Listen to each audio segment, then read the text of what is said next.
বাগদাদের এক শান্ত এলাকায় বাস করতেন আব্দুর রহমান।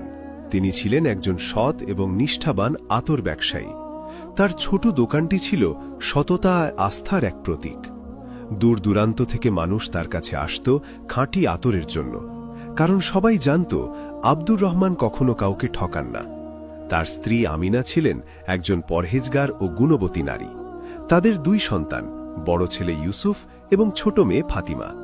তাদের সুখের এই পরিবারে আল্লাহর রহমতের কোনো কমতি ছিল না।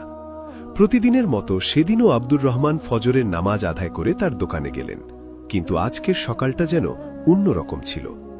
দোকানে প্রবেশ করে তিনি দেখলেন সবকিছু এলোমেলো। রাতের আধারে কেউ হয়তো তার দোকানে ঢোকার চেষ্টা করেছিল, যদিও কিছু খোয়া যায়নি। মনটাকে শান্ত করে তিনি বিসমিল্লাহ বলে কাজ শুরু করলেন।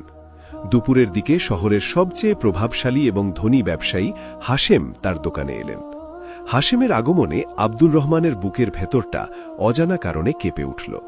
হাশেম দোকানে প্রবেশ করে চারদিকে তাকিয়ে বললেন, আব্দুর রহমান, শুনলাম তোমার ব্যবসা নাকি খুব ভালো চলছে। আব্দুর রহমান বিনয়ের সাথে উত্তর দিলেন, আলহামদুলিল্লাহ জনাব, আল্লাহর রহমতে এবং আপনাদের দোয়ায় কোনো মতে চলে যাচ্ছে। হাশেম তার আসল উদ্দেশ্য প্রকাশ করে বললেন, আমি তোমার এই দোকানটি কিনতে চাই। এর পাশেই আমার বিশাল গুদামঘর রয়েছে। এই জায়গাটা আমার প্রয়োজন।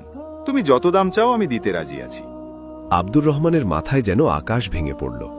এই দোকান শুধু তার রুটি রুজির উৎস নয়, এটি তার বাবার শেষ চিহ্ন। আব্দুর রহমান বললেন, জনাব, দয়া করে আমাকে ক্ষমা করবেন। এই দোকান আমার পূর্বপুরুষের আমানত, এটা আমি বিক্রি করতে পারবো না। এই উত্তর শুনে হাশেম প্রচণ্ড রেগে গেলেন। তিনি বললেন, তুমি আমার প্রস্তাব ফিরিয়ে দেওয়ার সাহস করছো?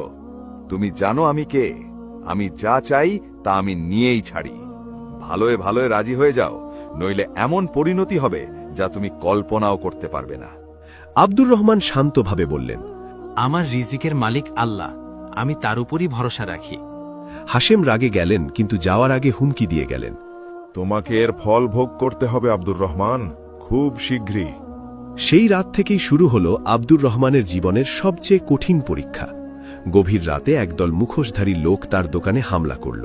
তারা দোকানের সমস্ত আতরের বোতল ভেঙে চুরমার করে দিল।